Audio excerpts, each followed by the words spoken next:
yesterday. But a sad story that has landed on our desk is that a body of a 7-year-old Fry Njovu of Chilanga's Zesco Kalundu area has been recovered after he drowned in a double impact dam, formerly an open pit mine, on Thursday, the 5th of March 2026, around 18 hours.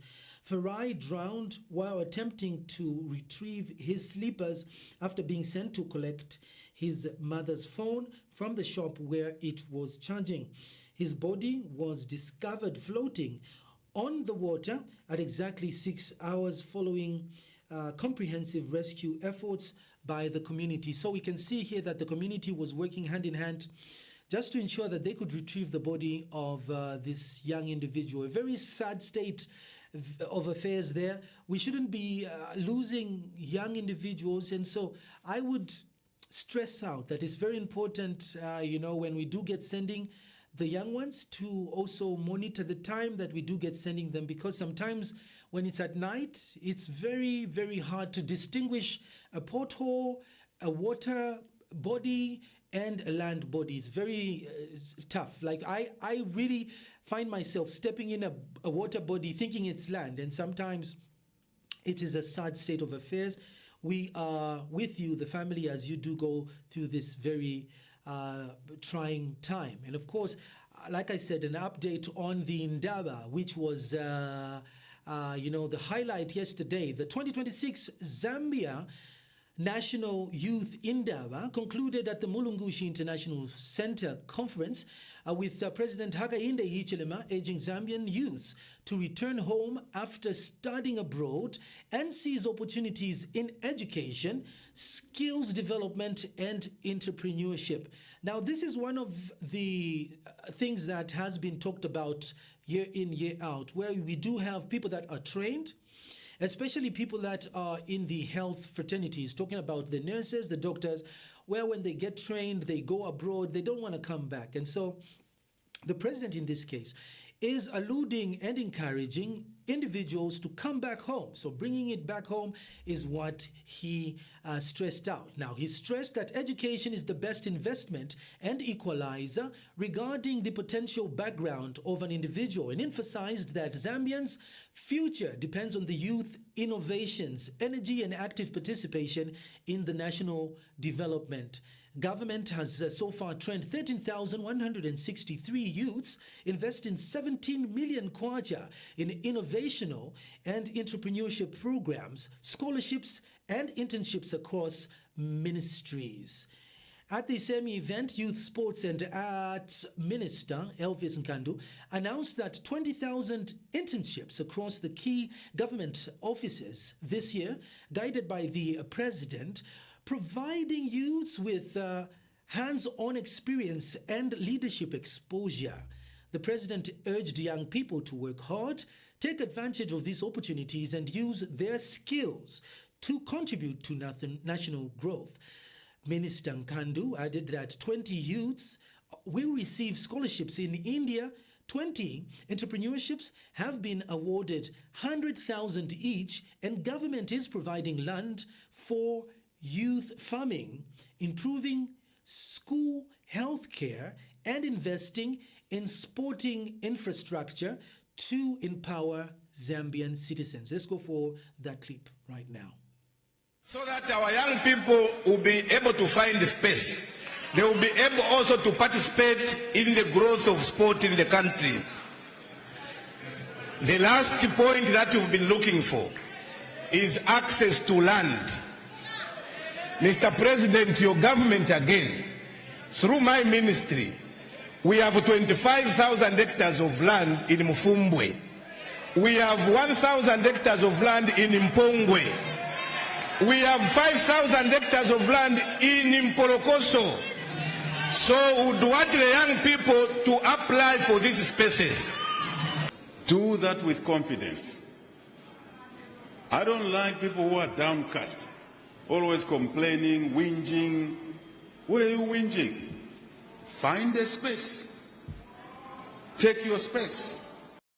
There you go. You can see that so much progress has been made. And of course, youths, I think, out there are celebrating, because that is the best present that you could get for Youth Day. And of course, Youth Indaba was an approach, providing a chance, a glimpse into some of the things that are needed to be highlighted, that are essential for the youths, pedestal for the youths, and of course how youths can be progressive in their endeavors. And of course that is what we are doing right here on This Week in Focus. So many stories making it. Also, the Zambia-Japan Business Forum is another story that we'll look at today.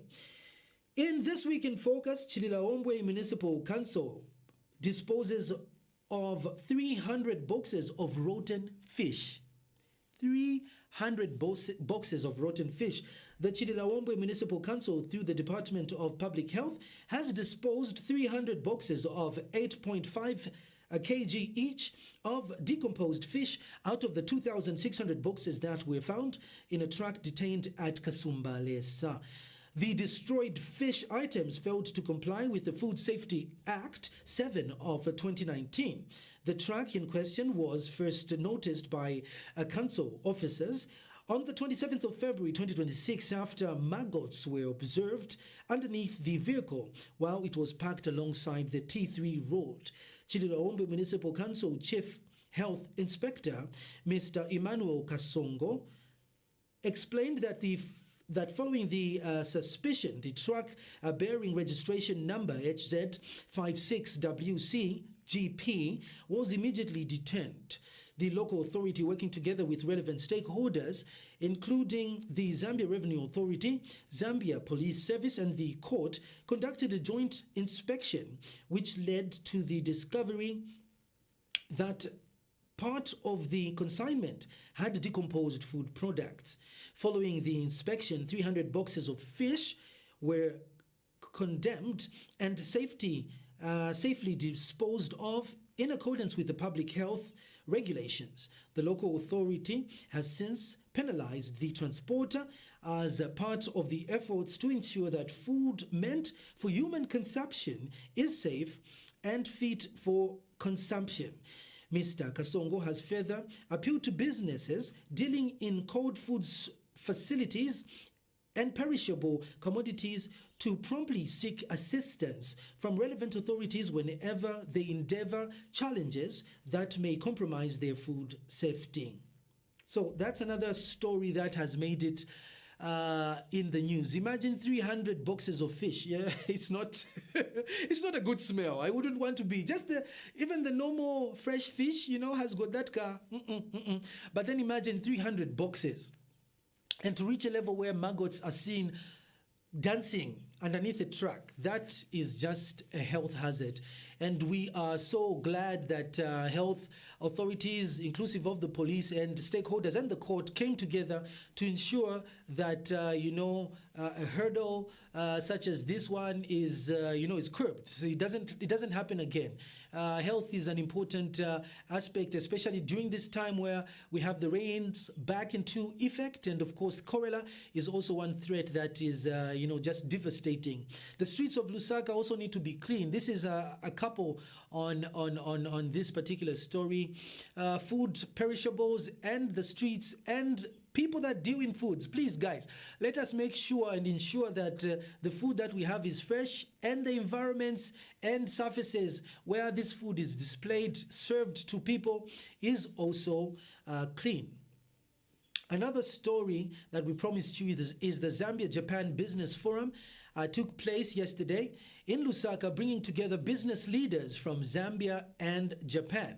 Minister of Commerce, Trade and Industry, Chipoka Mulenga, officiated as guest of honor. He said Zambia is moving from raw material exports to value addition to create industries, job and revenue. He outlined a 5-step strategy: invest, produce, process, market, and sell together with private sector partners locally and internationally. I love this portion of the script where it says that, well, you have to invest, you have to produce, you have to process, you have to market and you have to sell. Sometimes you, as a country, have raw materials and then you look for someone else to process. For instance, the way it used to be with copper in the country back in the day, where you have copper that is a raw material here, is taken to a different country. It is processed there, marketed there, and then you as Zambians are buying those products again from, people that you supplied. So, I mean, that's just not the way to go. So we should be people that have the raw materials, produce those raw materials, market those raw materials, sell those raw materials, and then get the return at the end of the day. The minister added that joint ventures share skills, increase revenue, and strengthen both economic marketing, a new chapter in the Zambia-Japan trade relations. Let's have a look at that particular clip. We have come up with a mantra that has got 5 policies of how we want to develop ourselves. We want to partner through joint ventures with the private sector, both in Zambia and outside the country, who have the technology, the capital, and the skill to help us achieve what we want. We strongly believe that having resources, raw materials alone, is not good enough to develop the economy of our country, to create the much-needed jobs for our youth population. But we need partners like yourselves from Japan to work with us. And the mantra that we have and we are working on is based on these 5 policies. 1, let us invest together. As we invest, let us produce together. As we produce, let us process together. As we process, let us market what we produce, what we process, market it together. And lastly, let us sell it together. As we do this, we are sharing in skill, we are sharing in revenue, and we are growing each other's economies collectively. For a very long time, we have produced. Where it is taken, how it is sold, how it is processed, we do not know about it. We only get it to buy it in many more times the price than we processed it. But I want to thank you, colleagues, and I'm very happy that it came even from the Japanese team, that a time has come when we give value addition to the materials. Welcome back. Government has stepped up the fight against corruption and health sector. Acting Health Minister Cornelius Mwetwa says corruption is undermining the supply of essential medicines and no one is above the law. He met a delegation from Transparency International Zambia to discuss Zambia's performance in the 2025 Corruption Perception Index. The minister highlighted reforms including electronic procurement systems and the digitalization of the medical supply chain, tracking medicines and equipment from central warehouses to health facilities nationwide.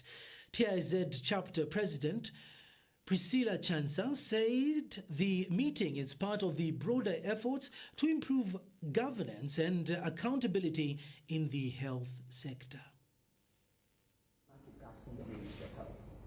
I think the examples are many. If you go back in your history, when you are part of NAC and UPNAC, you find all these issues that I'm talking about. And I think as Transparency International, we are saying, you're one of us, we want to see you walk the talk. Are punished in real and material time in order to send a deterrent signal to would-be offenders and perpetrators that the long arm of the law now, once it reaches out to you, the justice machinery moves at very high speed to ensure that there is retribution to those who are involved in such acts of corruption. Another story making it in This Week in Focus is that government has confirmed that the Electoral Commission of Zambia has distributed 2,354 biometric voter registration kits across the country as part of the ongoing voter verification exercise. Acting leader of government business, Jack Mwimbu, delivered the update in Parliament yesterday, saying each ward will receive least one kit with supplementary 496 kits added across districts. He said the move demonstrates the Commission's commitment to a transparent and credible electoral process, and added that there will be no further extension of the verification exercise. Mwimbu emphasized that the Commission is following a strict calendar of events ahead of the 2026 13 August general elections, ensuring that robust and credible voter registration is met.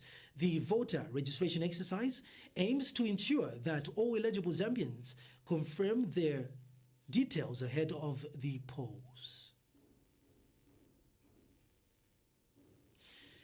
Another story making it in this particular week in focus is the Copperbelt Province Minister Elisha Matambo has paid a courtesy call to Evaristo Chilumba, the District Commissioner of Mumfurila. The minister directed all councils in the province to commission completely constituency development fund projects by 31st of March 2026, while projects still under construction will wait until finished. He also urged constructors to put temporary measures on the Mufurila-Mukambo road to keep it passable, and assured that the public that Ndola Sakamfia Mufurila road has 17 kilometers completed. Works on the Mufurila-Mukambo road is already underway, and the same contractor will also handle township roads. The minister said challenges such as water supply will be addressed, emphasizing that the government under President Hakainde Hichilema is committed to fast-tracking development across the province. It will be completed as well. For district health management, all this long, they have been renting. Since 1995 when I came here, I've been renting from years. But some, maybe 10 years ago, even before, more than that, the previous government started building it, putting up a building, which stored for years. We are about to finish all those, including the district hospital for Mufurila. It will be completed as well. Hostels at CBU, Mukuba University, they were all abandoned. So we are completing all these projects. We've done, we will see.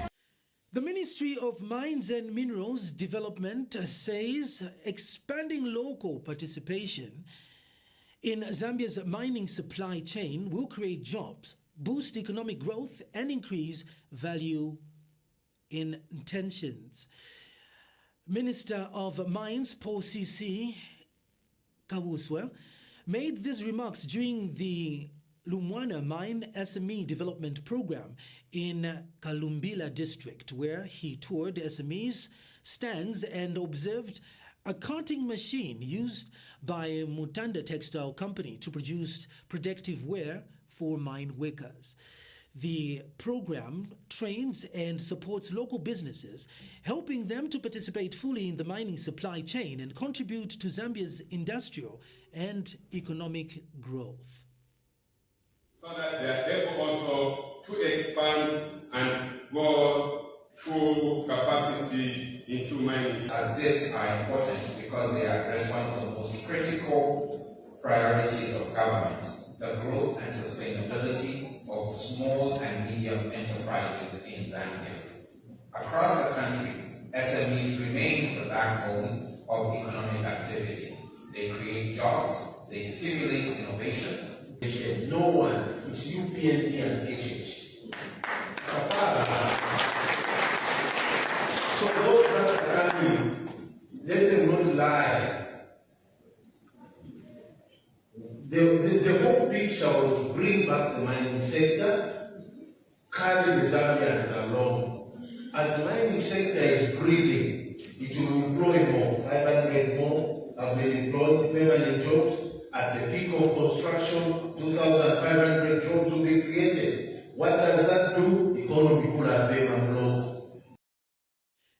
Saturday in the mornings from the hours of 9. It is very insightful as we do get wrapping up on some of the stories that have made it this particular week. And of course, you might be, a close watcher of this particular station.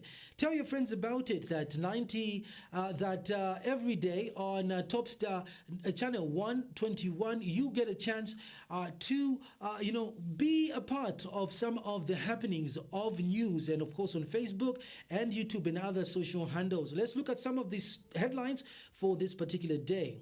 President Hichilema urges youths to return, invest locally. Minister Lufuma opens ZAF Expo, launches Millimil Cell. And all the other stories that will make it in this particular week, get to find them on what we call Kodi Manvirako, and every day at exactly 18 hours on the Bulletin of the Day, every evening right here. I've been the host, the presenter on this week's edition of This Week in Focus, Yesani Jose, on behalf of the entire news team and the transmission production crew, everyone right here from Light TV, is a pleasant watching. The Week in Focus comes to you every Saturday from 8 to 10 hours, reviewing stories and happenings of the week from Sunday to Friday. Join our presenters as they discuss and shed light on some of the highlights of the week's interesting stories, bringing you up to speed with latest happenings. If you are a lover of news, you will definitely love this package. The Week in Focus.